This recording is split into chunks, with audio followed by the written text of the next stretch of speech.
So we're on the third verse, and who knows the third verse? Not yet? Okay.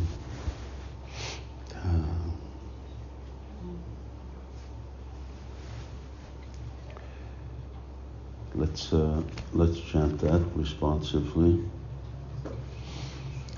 Yatichir avasam rajbu visaragam pratijanu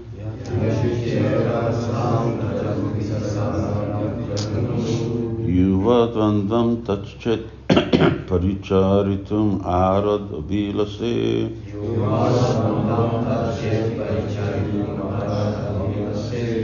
Swarupam Shirupam Saganamihattasya Grajamapi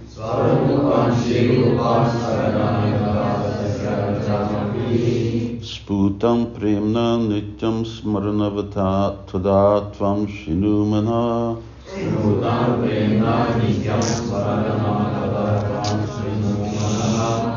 Shinumana. Mind, listen to me.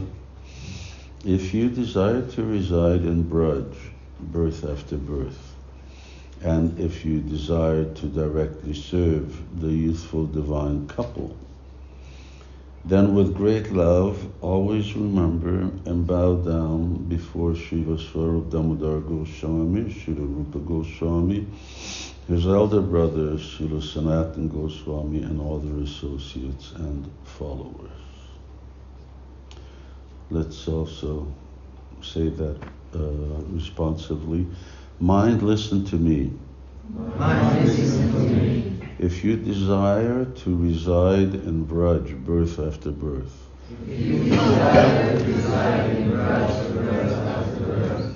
and if you desire to directly serve the youthful divine couple,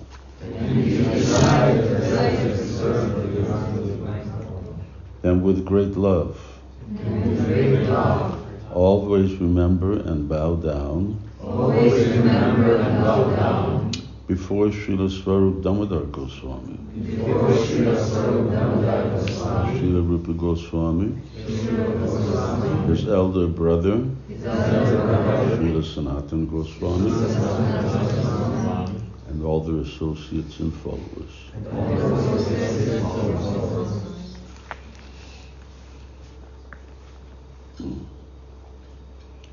Shinumana.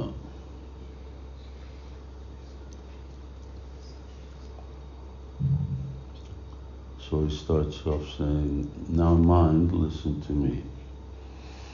The verse after verse, we have repeated address to the mind. Svantardhata, Antardhata, the internal body. So starts off by saying Ayi Svantardhata Chativi. So entreating the mind with sweet words. Abhiyache, now I'm begging you, and I'm holding your feet. Obviously, that's a figurative speech because the mind don't have any feet. But still, so that was the beginning. And then after that, he says, Nanumana. Now, indeed, dear mind, here now, he says, Srinumana.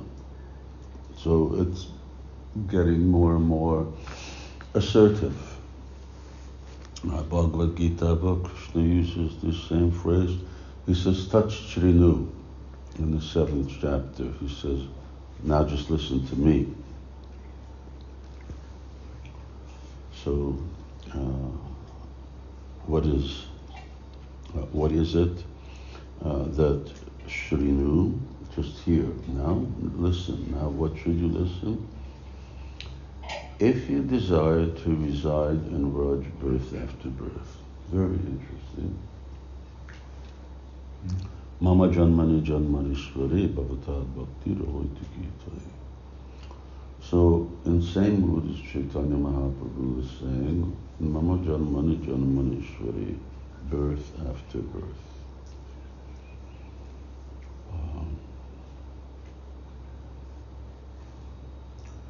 But we have a logo and we have a motto. Back home, back to Godhead. In other words, we want to go back to Godhead. And that's our goal. Srila Prabhupada encouraged us, go back to Godhead in this life. Don't stay here any longer. Now that's a issue of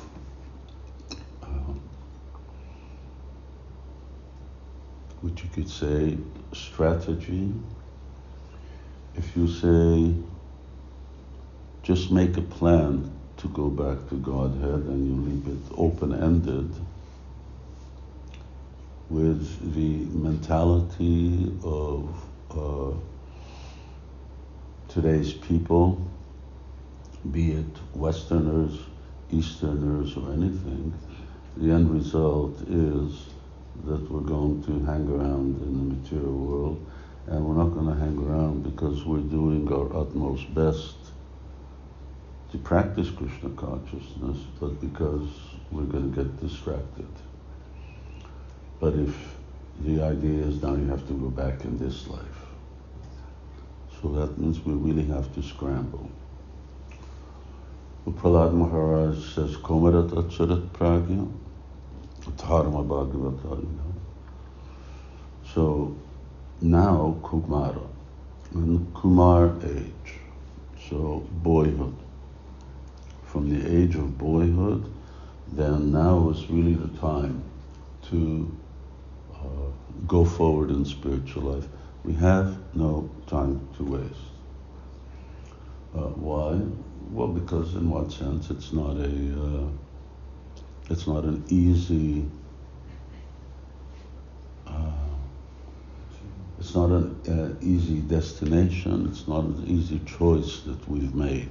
Where we want to go, what we want to attain, is a very, very elevated, indeed the most elevated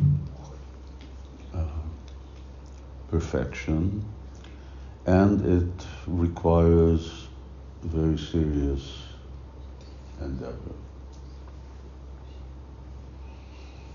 I'm just working on dissecting a verse, Bhagavatam verse, and but basically it's the Upanishads speaking. And just one point is that in order for them to attain the type of perfection, to become a resident of Vrindavan, have to perform austerities for 60,000 years. That's the Upanishads. Upanishads, personified Upanishads, they're not ordinary sadhakas. So you could say that they're already self-realized, Brahman-realized. Still 60,000 years, that's a long time. And we don't have that much time. So then what's our hope? Our hope is Chaitanya Mahaprabhu. The Chaitanya Mahaprabhu has actually cut that time restriction, that time limitation, and just said, all right, this life. Srila Prabhupada would often repeat, just give this one life to Krishna. We've had so many lives. If it doesn't work this life, material world is going to be here. It's not going anywhere. You can always go back to whatever you want to be, a Brahma, a demigod. After practicing Krishna consciousness for one life, more or less, you can call the shots. Whatever you want to attain, you can go there. So you can enjoy, you can go to the heavenly planets, so many things. But in any case, we want to go in one lifetime. But then here, why does he say, if you want to live in Vrindavan, birth after birth? Or do we want to live in Vrindavan, birth after birth? But it's the mood. It's the mood of surrender. So one thing is to have a goal, but the other one is what is motivating? What is the motivation? So the motivation is always to please Krishna. Because if the motivation is, and you will see this, that Srila Prabhupada talks about both of these things. You know, he says that a devotee doesn't want to go back to Godhead. What does that mean? Well, then why have you got it back to Godhead? We're advertising to everybody, go back to Godhead, and Prabhupada saying a devotee doesn't want to go back to Godhead. It means that his motivation for practicing Krishna consciousness is not to go back to Godhead. What's his motivation? The motivation is to please Krishna. But still, by pleasing Krishna, then one can expect that this is what then Krishna says in Bhagavad Gita, Tyaktva deham punarjanma naiti mameti, so Arjuna. So then immediately no other but one goes to Krishna. Bhagavad Gita, so many other places. And of course, Srila Prabhupada also emphasizes the same thing. If Krishna wants you to come back to another birth, then we come back another birth, then we come back 100 births, whatever Krishna's desire is. So if you desire to reside in Braj, birth after birth, all right. If we're willing to reside in Braj, in Vrindavan itself, well, yes, in Vrindavan, or really Vrindavan is a state of consciousness. So that Vrindavan may be in New York, in Hong Kong, in India, it can be anywhere. We want to be in that state of pure consciousness, birth after birth. That's really Vaishnava's only desire. Association of devotees, pure devotional service. Why do we want freedom? Do we want to practice Krishna consciousness to get freed from material desire, to attain spiritual perfection? That's also not spiritual. That's the desire in the mode of goodness. Mode of goodness means wanting to advance spiritually. Transcendence, what is it again? Wanting to please Krishna. But when you want to please Krishna, you're automatically going to be advancing spiritually. So, devotee will accept any similar situation if that is what Krishna wants. If that's what back to Godhead ends up being, then we're back to Godhead consciousness. Godhead consciousness.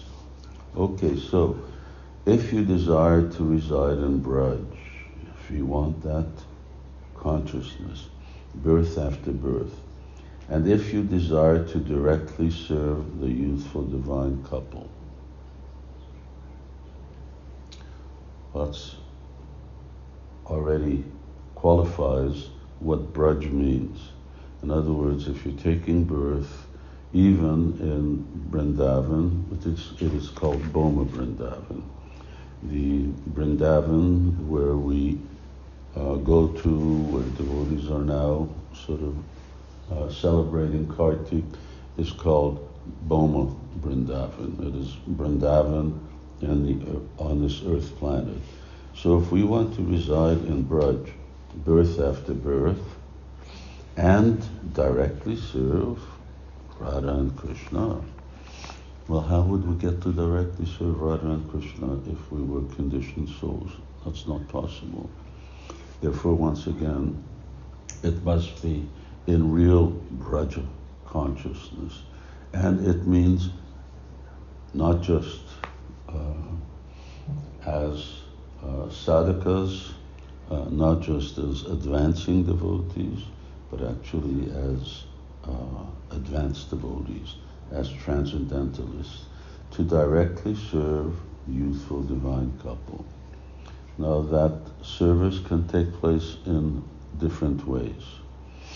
That direct service means that one is absorbed, if one is in appearing in Bhoma Vrindavan, or if one has that consciousness, is that at a certain stage in one's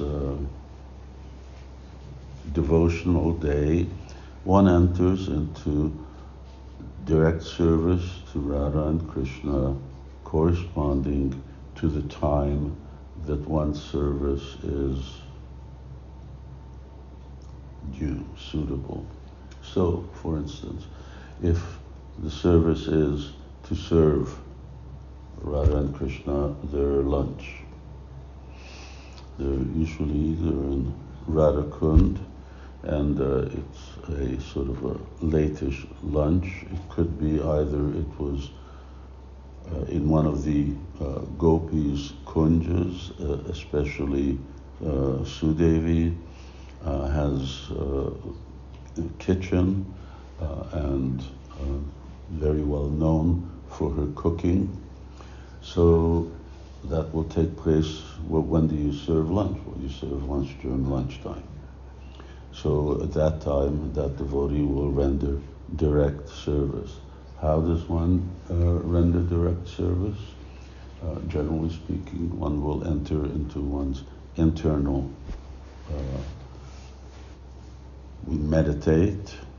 Not meditation isn't really the exact right word, but externally a devotee is inert, and internally he enters into aprakata, which is different thing than to actually meditate. Meditate means you're using your mind. Even one attains the stage of samadhi, it is almost like direct service, but even in the stage of samadhi, one doesn't necessarily remember one's own identity. So in this case, seeing oneself in one's own spiritual form, serving Radha and Krishna. And who serves Radha Krishna? Mother Yashoda doesn't serve Radha Krishna. Cowherd boys don't serve Radha Krishna. Only gopis serve Radha Krishna. This is the statement of Chaitanya Charitamrita. One step down from that is actually a form of meditation, spurti, stavara jangama deka. So when Chaitanya Mahaprabhu went to Ramananda Roy, and Ramananda Roy said, "Why am I seeing you? When I look at you, I see a blackish boy and a golden girl." And Lord Chaitanya just evaded the issue by saying this verse, that a great devotee like you sees his Ishtadeva Spurti, sees his Ishtadev everywhere. Spurti is a manifestation within the mind. And if that manifestation is projected onto something else, it isn't that everything else becomes Radha and Krishna. It's just like, well, if you have a projector, a movie projector, or little projectors that they have now. So wherever you project it, whatever you're projecting, that's going to be there, if it's on the wall, if it's on the ceiling. So similarly, if something is manifesting within your mind, then more or less you perceive it, you see everywhere. It appears to be projected everywhere. Better than this stage of spurti that Chaitanya Mahaprabhu talks about is what is called Vishnurti, which is a very intense and very deep, characterized by Krishna's eternal associates, still a manifestation of Krishna within the mind, different than Krishna's direct external appearance. But in any case, all of these are wonderful spiritual attainments, and they're indicative of different levels of being a perfect Vaishnav, or different levels of mercy. As Brihad Bhagavatamrita says, who is the greatest object of mercy? So if you desire to directly serve the youthful divine couple, now that's the question. Is that what you want? So up until now, we've been told what to do and what not to do. Now it's turned around. Do you want to be born in Braj? Do you want to directly serve Radha and Krishna? Because devotees have to make up their own minds. Just like, for instance, we have younger devotees who are born in Krishna-conscious families. They've yet to decide whether they want to directly see Radha and Krishna. Their parents bring them up in a certain way, but raising children means that you sort of brainwash them in your own values. So as it is, we brainwash them in Krishna consciousness, which happens to be the right value, as opposed to so many other wrong values. But then ultimately, adult means that people start to think on their own. They have to reconsider, is this something that I really want to do? And we as devotees, not necessarily just young, but those who are older. So here Raghunath Das Goswami is asking, do you really want to do this? Are you willing to pay the price? So do you really want to see Krishna? Do you really want to be born in Braj? Because if you do, then you have to be in for the long haul.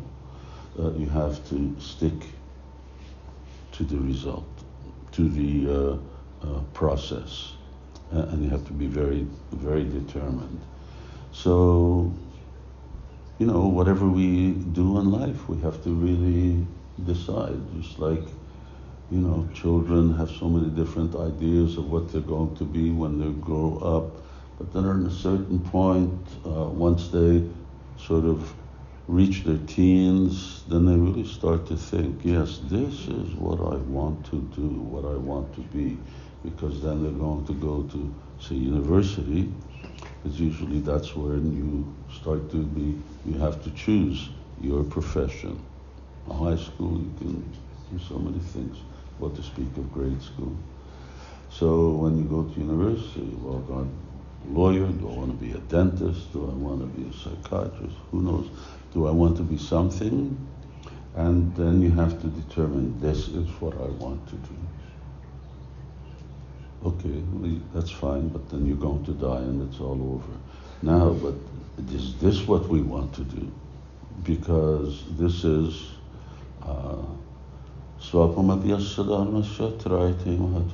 because even if you haven't been 100% success in this, even if you're only 50% success, you'll continue in your next life. But chances are that by mercy of Sri Chaitanya Mahaprabhu, that it is possible to attain in this life. How? Well, don't think about your abilities and capacity. Just have faith that Lord Chaitanya can do anything. And if he snaps his finger, then everybody on the planet becomes Krishna conscious. It's not not a challenge for him. So, but now he says, all right, do you want to do that? Now the answer is yes. Then, with great love, Raghunath Das Goswami says prema. So prema, even if we don't take it with, obviously, we don't have spiritual transcendental prema, but with the greatest affection that we can muster. So, feeling for our predecessors, then we should always remember and bow down. Mana mana bhava, mad bhakto, mad yajimam, namaskuru. So, when Krishna says this, usually we just think about Krishna because Krishna sang. But obviously, when you apply this same formula to Krishna or to Krishna's associates, if you apply that to Narada Muni, Mana Mana Bhava, Mad Bhakto, Madhya Jimam, Namaskuru, then you get the same result as bowing down before Krishna. In fact, you get a better result because Krishna is more pleased when you bow down. Yasya prasada, the Bhagavad prasada. So, bow down before who? Swarup Damodar Goswami, Rupa Goswami, Sanatan Goswami, and Bande Rupa Sanatano Raghuyago. So, 6 Goswamis of Vrindavan. We have to have a very clear understanding that we are in the line, in the family of 6 Goswamis. There is a very famous Vaishnav in Vrindavan, sort of contemporary of the Goswamis, Narayan Bhatta Goswami. Now, by some accounts, he's said to be a incarnation of Narada Muni. I don't know how serious to take that, but in any case, that's mentioned. He wrote a phenomenally big book, almost as big as Navabraja Mahima, on the holy places of Vrindavan. And he had a little deity, and the deity took him from place to place, and he said, dig here, and there's a kund here, and this is such and such place. And so you'll see his samadhi if you go to Uttaragam, which is Lalita Devi's place of residence and birth. So if you go to Uttaragam, then at the base there, that's where his samadhi is. Very famous, very respected, but he never mentions the Goswamis, 6 Goswamis in his writings. And because he doesn't, we don't accept him. So someone may be great, someone may be empowered, someone may be an associate of Krishna. We don't deny that, and we don't have to argue about that, but they have to, if they don't accept 6 Goswamis, and if they don't follow 6 Goswamis, then they're not in we are not in their family, they are not in our family. So Sajatyas think that one stays with one's own kind. So Bande Rupa Sanatano Raghuyago Srijiva Gopalako. So it's very important that we have a clear appreciation of Chaitanya Mahaprabhu's line. So it's coming from, and when you look at Prabhupada at the end of the introduction to the Bhagavad Gita, there is the list of disciplic succession as given by Bhaktisiddhanta Saraswati Thakur. So Chaitanya Mahaprabhu, Lord Nityananda, and then Swarup Damodar Goswami, then comes Rupa and Sanatan, and Raghunath and so on. Then comes Janava Devi and on down like that. Narottam Das Thakur, we are also in Narottam Das Thakur's line. So we read the books of the Goswamis, we bow down to them. There are not only the acharyas who we follow, but in their eternally liberated states. Then there are also the associates of Krishna, whom we are meant to emulate. And that's very important, because Krishna consciousness is not just about following the acharyas. Seva sadhaka rupena siddha rupena chatrihi. So yes, we sadhaka rup, we follow the perfect sadhakas, we follow the acharyas, but we also follow them siddha rupa. We also follow them in their siddha rup, in our siddha rup. So internal meditation. So that's why Rupa Raghunatha Pade Hoibe Yakuti Kabe Habase Baja Jugala Piriti.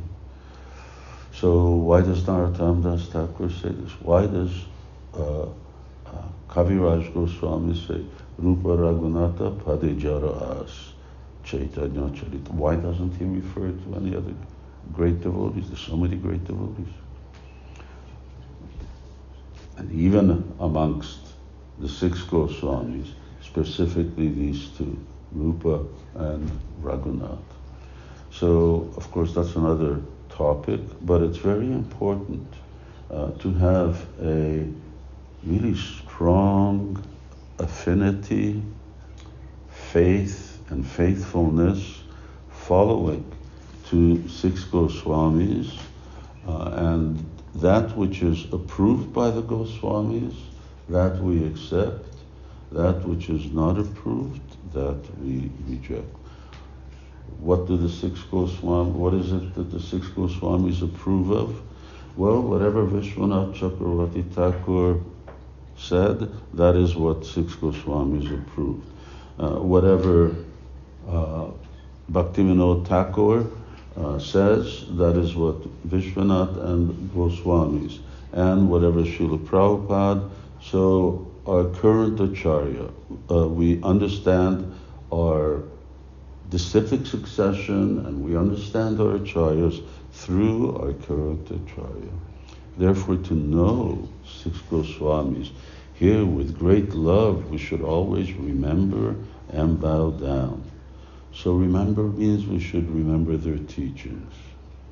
Well, you can't remember their teachings if you don't read them. You can only remember something that you read and something that you read very carefully. And bow down. So yes, Raghunath Das Goswami 2,000 times offering obeisances every day. And there's to different devotees. Any new devotees show up in Radhakund, they may be just some neophytes, he'd immediately go and offer their respectful obeisances. But otherwise, in his mind, all of the associates of Lord Chaitanya, he would just bow down, bow down, bow down. I have one godbrother, Parthasarathi Goswami, and part of his daily sadhana is that he offers obeisances not only to all these great personalities, but to many of his godbrothers and godsisters. He offers hundreds of obeisances every day. So, therefore, we shouldn't be too lazy when it comes to offering obeisances. And if we do it, twice in a day, then it's like one too much. So, rather we should follow in the footsteps of the acharyas. And maybe a little more on this tomorrow, but we will instead go on to next verse 4. Things start to get a little heavy, as we say. Raghunath Das Goswami uses very heavy language in addressing his mind. Jai Srila Prabhupada ki Jai. Shri Shri Radha Damodar ki Jai. Jai Shri Shri Panchatattva ki Jai. Jai Gaur Premanandi.